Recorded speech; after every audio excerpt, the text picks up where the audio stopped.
Hey, kids, it's time for another exciting episode of KWJUDAS.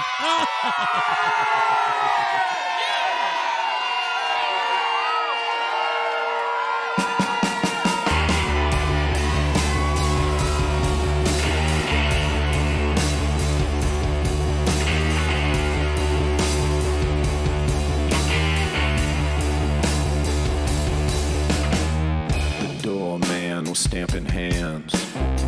It was the last night of our high school band.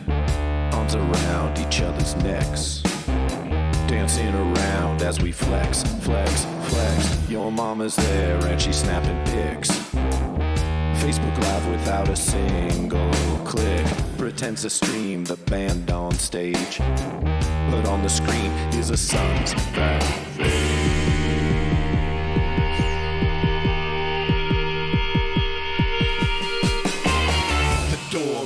Stamping hands. The doorman was stamping hands. The doorman was stamping hands. It was the last night of our high school band.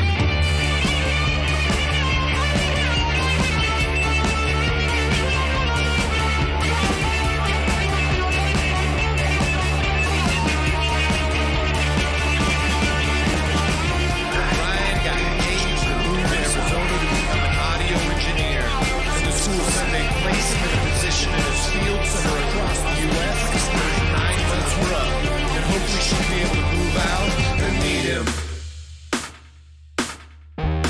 The doorman was stamping hands. It was the last night of our high school band. Rookie card had their last show just over a month ago. When the drummer called it a day, we all thought that they'd gone away. And Rookie Card played their last show a couple of months ago. And the old bassist came back on drums, and Rookie Card soldiered on.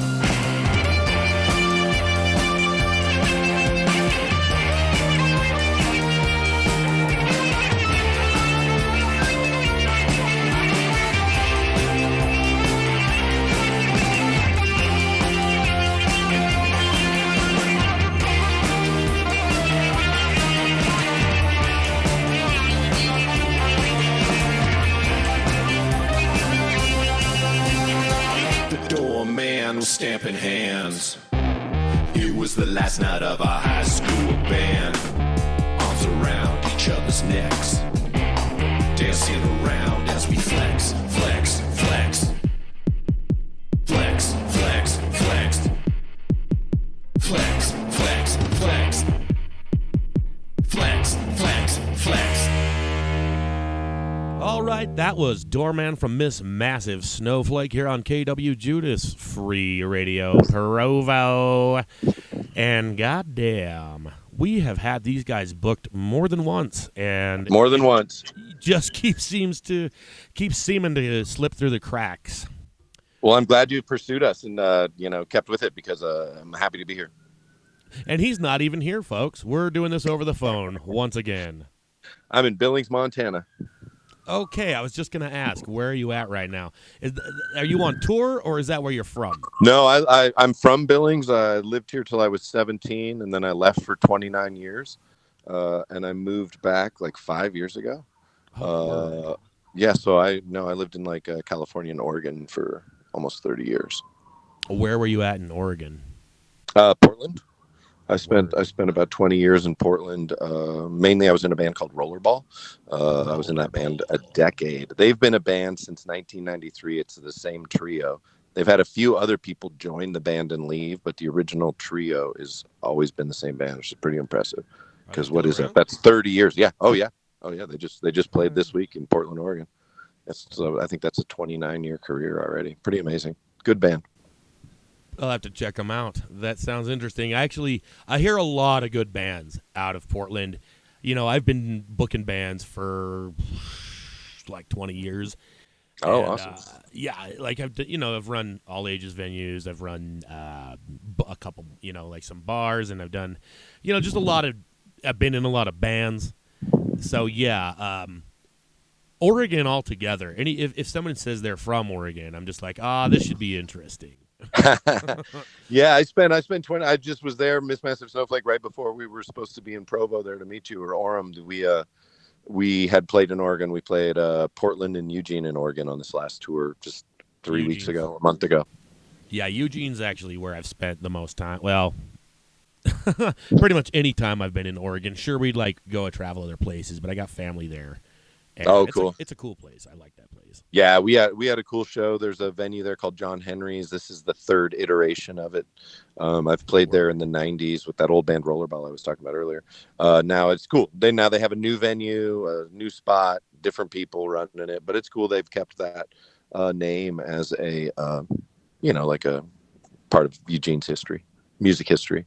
Oh, got a lot of historical shit going on there. So how long? Yeah, I run a venue here right now. As I said, I'm on break. There's a comedy show. I run a all age like DIY space here in Billings called Kirk's Grocery, and cool. there's from 7 to 9. There's a comedy show, and there's a door person and sound person in there right now.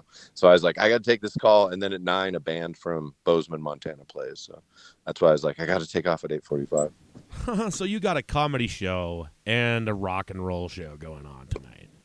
Yeah, two totally different. It's $12 at the door, $20 for both. Yeah, it's pretty funny. Sounds like a cool fucking place. It is pretty cool. Yeah, I moved back here, as I said, and it's pretty inexpensive here. At least before COVID, it was pretty inexpensive. A lot of people moved here during then, and so it's been able to do a lot of really fun things. If you don't, it's a pretty big space. You could do a lot of fun things there. Bands. There's a music festival here next weekend, or August 4th, 5th, and 6th, and we're part of it. Oh, it's mainly like punk and hardcore and experimental, I would say mainly. It's that's kind of how Montana leans, is like punk, hardcore. There's some metal too, but mainly I would say more like punk and hardcore and experimental music. Experimental music is pretty fun here. That's really cool to hear. I dig me some experimental stuff. And in fact, that's kind of what I was talking about a lot up in Oregon. You get a lot of weird bands doing some interesting stuff. I am not going to lie, man. I didn't know there was that much cool shit going on in Montana. There's a pretty cool scene here. Like the band here tonight is from Bozeman. I would call them more rock than punk, but they're just like, they'll be spilling beer and rolling on the floor and doing guitar solos. They're out of control. The singer usually takes his belt off and whips the lead guitar player's strings while he's like doing some weird ass back extension while they're screaming. But it's more like old school rock and roll, like 70s rock, like super amped up. Like, I don't know. MC5. I don't know. I don't know. It's fun. It's super fun, but I'm excited to have them. They just did some shows around Montana, and they played here, I don't know, 3 or 4 months ago, and they're just fun. They're really fun. Yeah, that sounds like a hell of a time. Well, we don't want to take up too much of your evening. It sounds like you've got some. Let's talk about the Doorman, because that's a good story in itself. Yeah, the song we just heard. Yeah, it's you can hear it in the song, so I'll let you, if someone wants to listen to lyrics, they can just listen to lyrics. But as I said, I run this venue here, and there was this band here called Rookie Card in Billings, and it was the very last night I was there. They were done with high school, they were graduating. This was right pre-COVID, I don't know, so I guess that was, I don't know, in 2019. And school's out, and it's their high school rock band that's been this punk band in town for emo. Fifth wave emo is what they like to call it.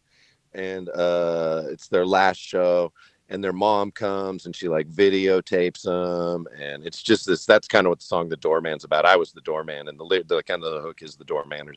The doorman was stamping hands, and that's like me stamping hands and watching this like mom like film her son at this breakup. But then lo and behold, the old bassist came back on drums like 6 months later, and now Rookie Card's a band again. I think they're actually going to go on tour next month.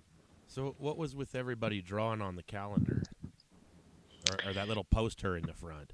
Oh, that's I did this poster. I think that poster that you see there in that video is in like 2014. I did a U.S. tour, and I've always done art for all my posters and for all my album covers and stuff. It's always drawings or paintings or collages or something.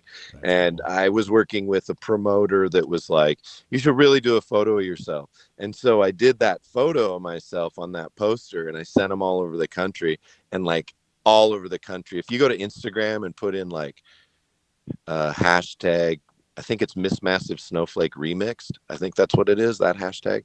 It's like I just show up at a gig and people have like drawn all over my face, you know, like drawn like tattoos all over my neck, or like, you know, drawn horns on me, or, you know, defaced me. Or this one in Dayton, Ohio, at this pizza restaurant, someone had cut out Kesh's face and put it over mine. And then there was another poster. There was 2 posters there, and they cut out Kesh's hair and put Kesh's hair on the other poster. So I just started taking photos of all those posters, and I always thought it was funny. So I think I just told the people who were in the video, I was like, you should just deface this poster. Because it was kind of like, it's like a long running Miss Massive Snowflake joke, that poster. Because I was like, oh my God, this is not even really a good photograph or anything. It's not, you know, I don't know. That's what that was about. Yeah, so is there a story behind this church casino? Oh, yeah, totally. I live in Billings, Montana. I grew up here, as I said, and pretty much it's all casinos and churches. Like you drive down our main street and it's like a few casinos and it's some churches, and it's like casinos and it's churches. And then all that else is you really get mixed in is fast food. So that's just a homage to my hometown. And I always wonder if the people in the churches and the casinos are the same people. Or I always want to see the Venn diagram of Billings, because I don't really know, because I don't really hang out in churches nor casinos. So, but I would love to see the Venn diagram of what the amount of people that go to both and don't go to either is. Yeah, like what it would be if it's like only 20% or if it's like 90%. I would guess it's above 50. Just if I had to guess. But I don't have any idea. Yeah, so that's just like a... You know, and it's the whole album is Your Favorite Band. The whole album's kind of about being in a band, and or actually, it's more from the point of about half the album is from the fans' point of view. I would say, like how fun it is to go see a live band that you love, and how good you feel when you go see a band that you love. So I kind of tried to write this record about that moment, like the connection between the fan and the band. And so the way Church Casino came into that is just that it's supposed to be like the tour song. It's like super like, you know, really rocking. And it's just like Church Casino and fast food. And then it's like, I think the breakdown is like American US tour, every town looks the same. I think that's the only other lyrics besides Church Casino, fast food. That's all the lyrics. Except Eugene, of course. Yeah, not every town does, but you know, there's a lot of Taco Bells out there and stuff. Even the homeless people are friendly in Eugene. Okay. Without further ado, this is Miss Massive Snowflake on KWJUDAS Free Radio Provo, clear out of Church Casino, USA. Thank you all for exactly. Church, casino, church, casino, church, casino, church, casino, church, casino, church, casino, church, casino, church, casino, fast food.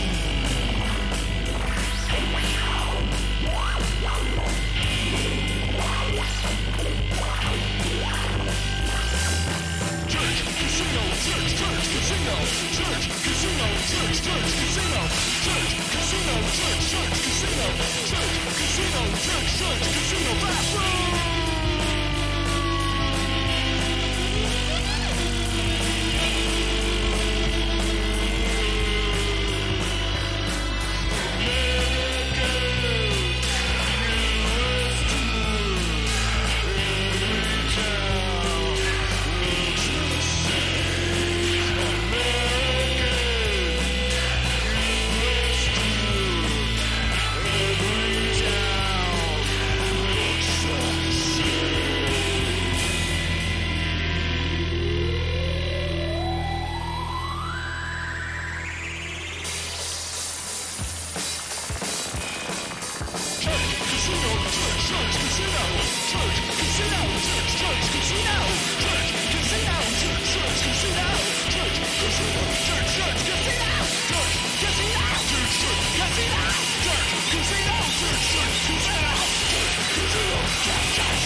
next year in the front row.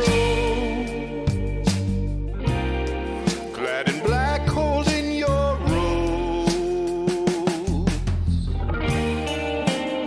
We love our audience. Oh, we love our audience.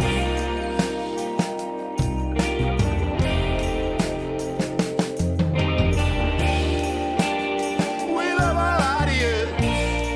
Oh, show me your hand.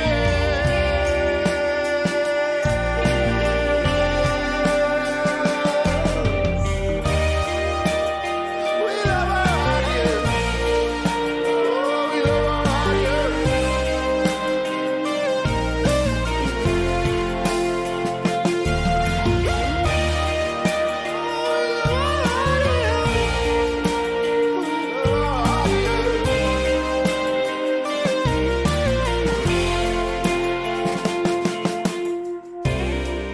And I hope to see you next year.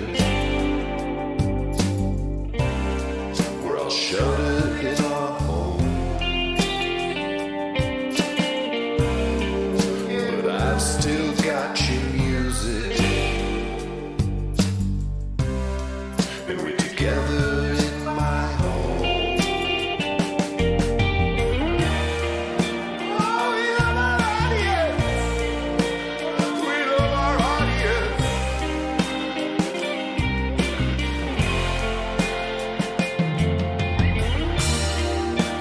We love our audience. Oh, we love our audience.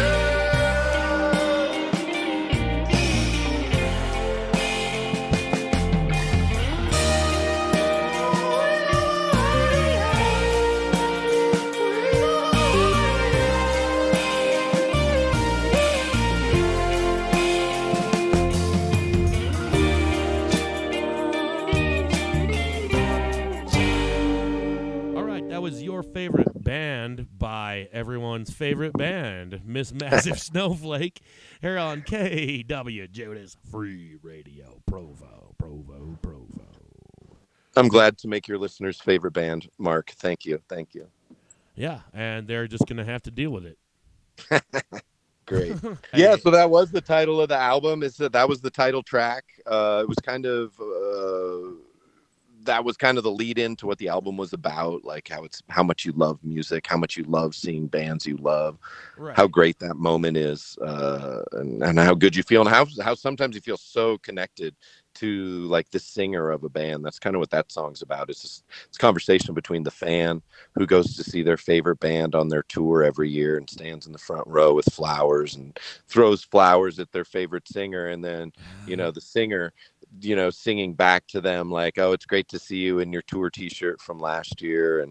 And then it goes into like, we were in isolation for COVID is when this record was finished. So the lyrics kind of move into that. I hope to see you next year. We're all shuttered in our homes. So Right. it's kind of a nod to like, how much the band needs the fans and the fan needs the band. And the woman who sang on that is this local woman. She plays under the name Dame. And I just love her voice. And I just reached out and asked if she would sing on it. And she would. And a lot of what this band is collaboration. It started as a solo project in 2004. It was me with acoustic guitar, like pre-programming and like GarageBand, Right. and playing along to like videos I had made, pretty multimedia. But, you quickly run into glitches and all by yourself touring solo and stuff. It was just, the computer wouldn't work, or I didn't have the right adapter for the whatever. So I kind of got out of that and I started playing with a bass player, and then we turned into a rock band for now quite a while. So you're a three-piece? We're so the band is pretty much me, only because I've been the constant member. There has been Jeannie Kennedy Crosby, or Jeannie Kennedy, played bass from 2008 until 2021. We just couldn't. We had lived in different states for over a decade. The whole band, like everybody, lives in different places. I used to tour nonstop. I toured for from 2012 to 2017. I did like 250 shows a year just by myself, and then I was doing another like 25 with the band. And so it was just hard to keep a band together working like that. And I moved back to Billings, and I run this venue, and there's just young people here that want to play with me because their bands play here and they're my friends now. And so now I'm 51, and my band is a 21-year-old drummer and a 20-year-old bass player. We just did like 10 shows in the West, and it was super fun. The band has always kind of been about restraint. Like I've always kind of tried to keep some restraint on Miss Massive Snowflake. Rollerball pretty much had no restraint. Like we would just be like crazy for 20 minutes at a time. And so I tried to really keep this band like with a pop attitude with some restraint. But now that I'm playing with these two guys who play like punk rock and stuff, the band has turned into like a pretty power trio, and it was really fun after never playing some of these songs like as a rockin' three-piece, always kind of keeping them with some restraint and keeping the tempos lower, more like on the albums. And it was a really fun tour. Yeah, there's a music festival here. It's called Julia Louise Dry Fest, and it's next weekend, in August. And so that three-piece will be playing here, and I'm excited for it. So when you were coming through originally, because as I said earlier, we had Miss Massive Snowflake actually booked here live. So, that was in May of 2020. Right. We were supposed to play there. That was going to be Jeannie, who I was just talking about on bass. Andy, who's played drums for me for the last decade and has recorded all our albums. He's the engineer and producer, even of the last one. He produced it. It was and then this guitar player here in Billings that I had played with for a few years, and we were all going out together. It was going to be the first, quartet Miss Massive Snowflake tour since like 2010, because we'd been a trio forever, a restrained trio, but a trio. All about the restraint. Yeah, it was. I mean, but it's fun when you let go of that. I've really enjoyed just rocking again. I played a lot of really loud, fast music in my teens and 20s. So I just, just naturally, I started to focus on lyrics and then wanting people to be able to hear my lyrics, which leads to playing a little quieter and, things like that.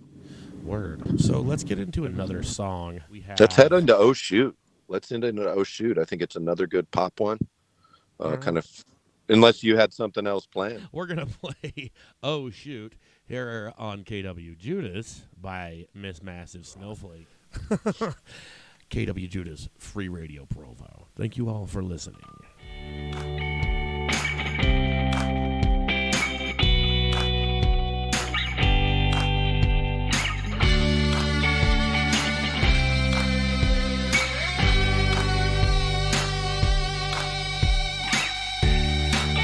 Oh shoot, we partied in Butte. Dropped my phone and chipped my tooth. Saw him smash his guitar in New Mexico.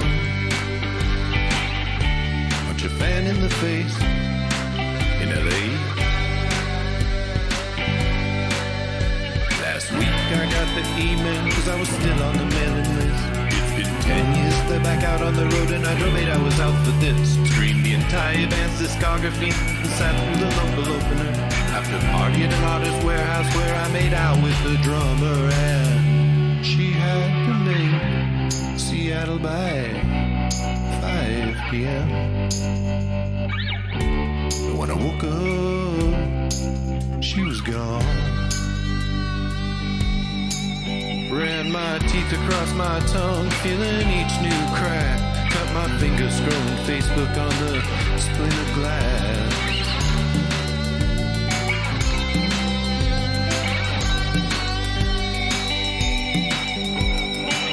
Every time I see my favorite band, oh you know I let them know that I'm their biggest fan. When I was young and dumb and out of my mind, jump around, scream and dance, holding up handmade signs. But now I softly nod along, mouthing each and every word to every single one of her songs. And oh shoot,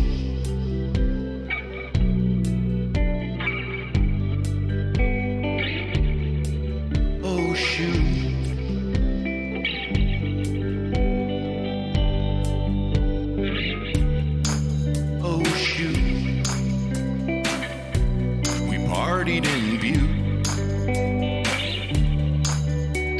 my phone and chip my tooth. Some smash his guitar in New Mexico. Punch a fan in the face in LA.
was To the Bone from Miss Massive Snowflake on KWJUDAS Free Radio Provo. Free Radio Provo. Hey, that was some good hype right there. I like it. We should have you on more often. I thought I should be your hype man. Like, yeah, keep going. You'll be my Flavor Flav. Yeah. You wear a big clock around your neck. He was Yeah. with the clock, right? The clock. Yeah, guy. oh, for sure. Yeah, for sure. You're Flavor Flav, and I'm Right. Chuck D or whoever. Yeah, that you nailed it. And Terminator X. It was got it right? I don't know if that he stayed with them forever, or maybe he's back. I don't know. I'll They find were a out. crazy band. They always had shit happen. Oops, there it went. Chuck D sets the bar for what is underground, and that bar is Chuck D. Just saying. Speaking of underground, I like the fact that we both have experience running different all ages plays. What was the name of your place? My name is it's called Kirk's Grocery. It's here in Billings, Montana. Kirk's Grocery. Yeah, and that's the name that because it was a grocery store that was around in the 30s and 40s. The building was from 1913. Word. This is an old rundown grocery store. Yeah, but my landlord has really kept the insides really beautiful. So like it's like the Nice. original ceiling from like 100 years ago, like those tin roof ceilings. In one room it's all painted white, in the next room it's like the original patina, all like kind of rusted and super cool. But he's kept it up. He's like not redone the floors. There's still these original beat up thick wood floors. We shined them up before we started it. They are no longer shiny, but After a couple punk shows, yeah, a lot of sweat on them. Right. That should make it shinier, shouldn't it? Maybe so. Yeah, oils it. So what was it between, you said it was a grocery store in the 30s. What was Yeah, it so between then and it's now? great. The great part about running it is so many people will walk in and they'll say, one guy, he was like, man, like 15 years ago, he was from Uganda. He was like, this is the first place I lived. I lived in the basement, and the basement is so No gross. shit. I can't imagine living down there. It's like the original wood floors that are decaying, and you can just see like the dirt of the ground under the building in some places. It's just like, they're huge planks. They're like, I don't know, 2x14s. I don't know, but they've rotted in some places. And, yeah, he lived down there. It's been a yoga studio. Someone's been like a decade ago. My band practiced here. The only question my landlord asked me when I rented it was if I sold opiates. That's the only question he asked me. I said I do not, and he was like, "All right." And That's then I all was you gotta like, do. Not I sell was like, opiates. "Whoa, okay." So I assumed before I was there, it's a lot of people have lived there. It's kind of like a glorified large apartment. It's an old brick building. Right. So like when you're at a show here, it holds 40 people. That's pretty full.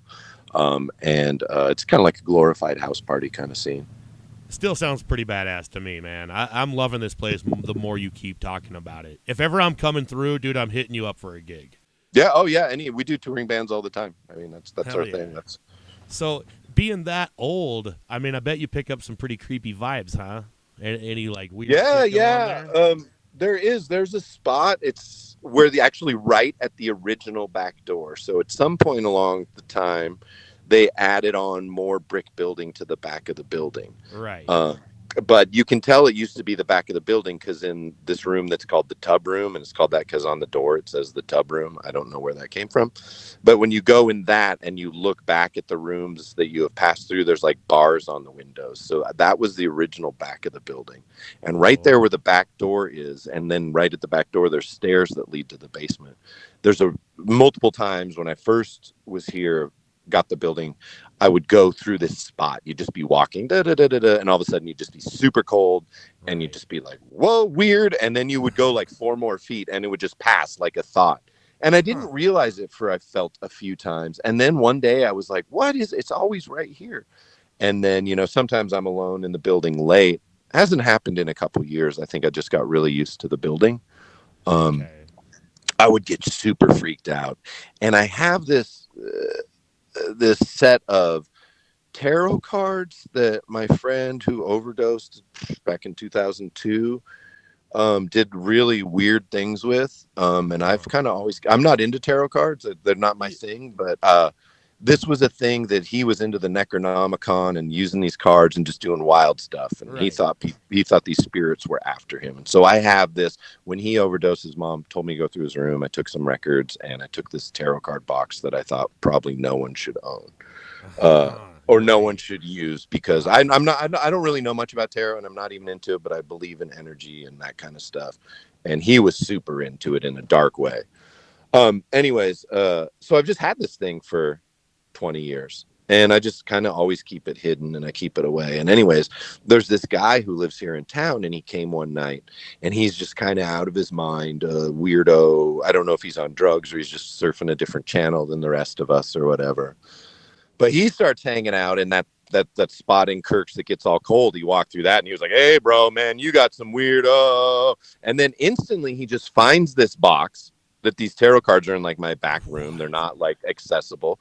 Like, he, like, within like 10 seconds after saying that, he just finds this box and he opens it. And I was like, "Hey, dude, that's not something we mess with. That's just like something I got. Either I need to bury that thing or I don't know. I don't even know why I keep it."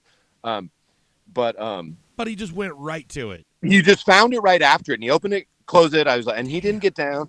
And then we turn around, and I have this. It's an art gallery. Kirk's, the front part of it, I show art. There's this painting. We go back to the front room, and I'm kind of telling him the story I was telling you about my friend. And there's this painting, and it's kind of this local painter, and she paints portraits of people, and she kind of puts constellations behind their heads, and then like maybe like parts of your skeleton would be part of the constellation, how you would draw, like a little point and then a line, how they do constellations like that.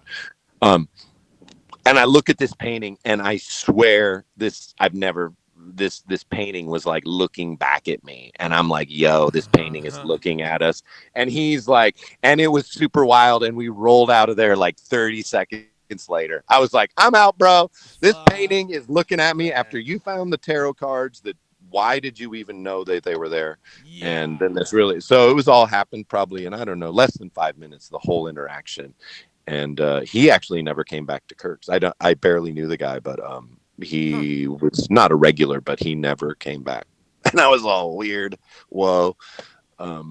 Anyways, that's kind of the weirdest thing I would say. And I haven't felt that. And I think maybe it's just, I got used to the building, or the building got used to me, or whatever, Right.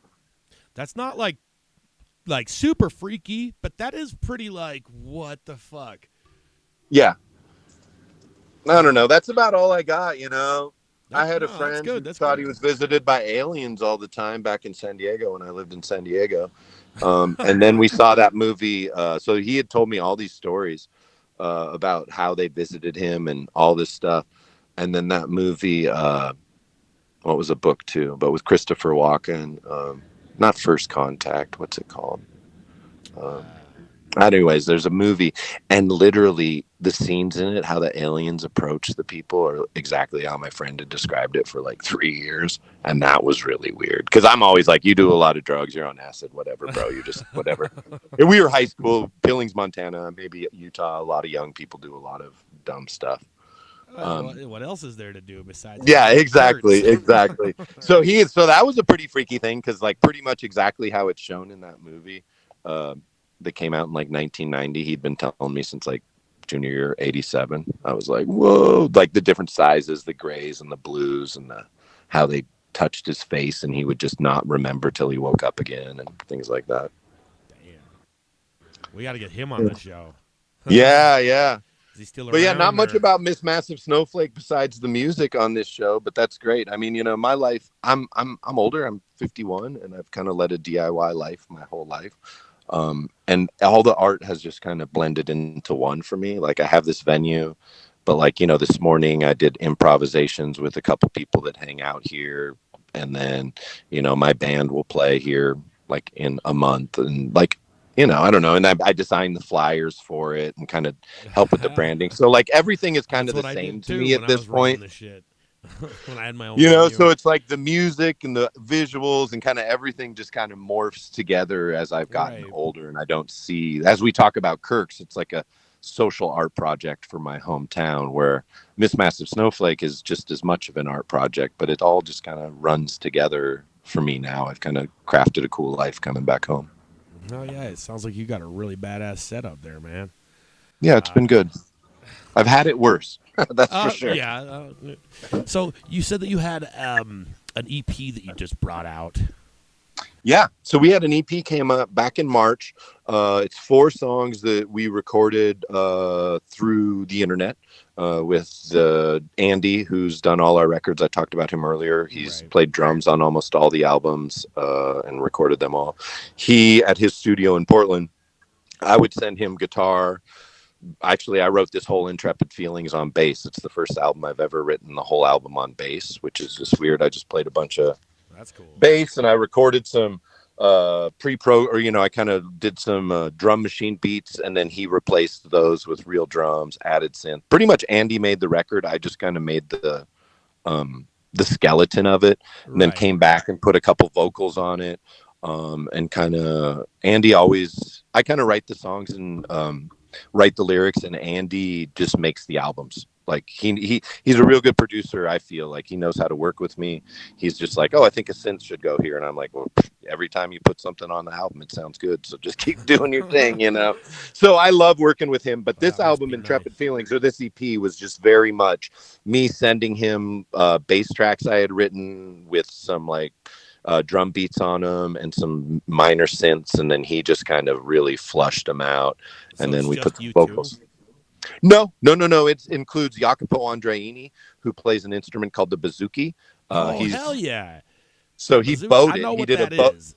Yeah. So the last track has bowed bouzouki on it, and he lives in Italy. And when I've toured Europe, he's toured with me twice as the drummer. I didn't bring a drummer. I didn't bring Andy. Jacopo played with me, but he also I know him as a saxophone player, but he also plays drums. But then when I said, hey, will you play sax on this song? Because I wanted him to play sax on it.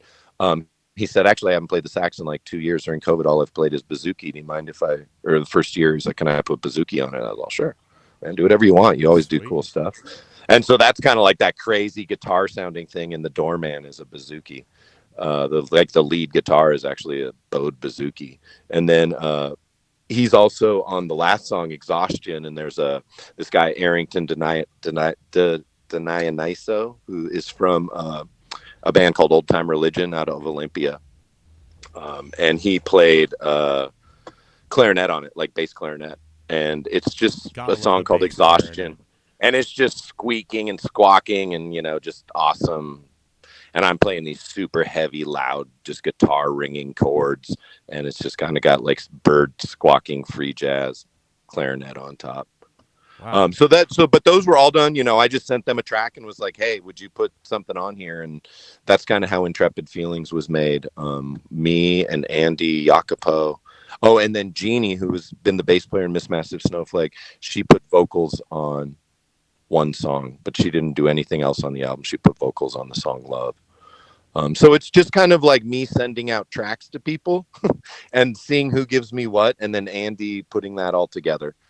Within a timeline, me being like, okay, we got one more month. Whatever people give you in the next month, that's what we use. And so that's what this and I love it. A lot of people have really enjoyed it. I'm really based around lyrics and songs, and this EP allowed us to think more in like sound instead of like storytelling. I'm stoked to hear it. The more you're describing it, I'm like, this sounds fucking awesome. So without further ado, we're gonna get into a word from our sponsor, Derp and Schlee, and then I think we should just play the whole EP. All the way through. Yeah, let it go. It goes through all the emotions. It starts with praise, then it goes to love, then joy, and then exhaustion. Those are the 4 cuts. That's their names. What's the name of the EP? Intrepid Feelings. Intrepid Feelings. Feelings that are there.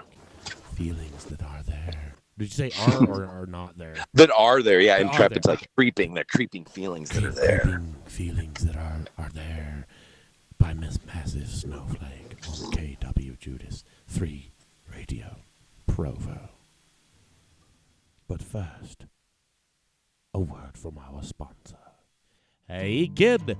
Are you tired of always sounding like Audio Slave? I don't sound like Audio Slave. I'm just a kid. I'm not even in a band! Oh, let's not be silly. Why, every time you open your Wang Chomper, it sounds exactly like the band themselves. Wang Chomper? Your mouth, kid. That thing with which you chomp Wang. Oh, I hate Audio Slave and I hate you! Leave me alone, derpin' guy! Wait, don't you want to know how to stop sounding like Audio Slave? Oh, yeah, kinda. Well, sorry, kid. You're screwed. You're a little toad. All I wanted to do was help. Oh, I'm sorry, Derpin' Sleek Guy. Nope, you're still screwed. You sound like Audio Slave the rest of your days. Oh! Brought to you by Derpin' Schlee. And remember, if it doesn't say Derpin', it's not Derpin' Schlee.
This joy that I feel.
We'd like to thank you for joining us on yet another exciting and exclusive episode of KWJUDAS on Free Radio Provo.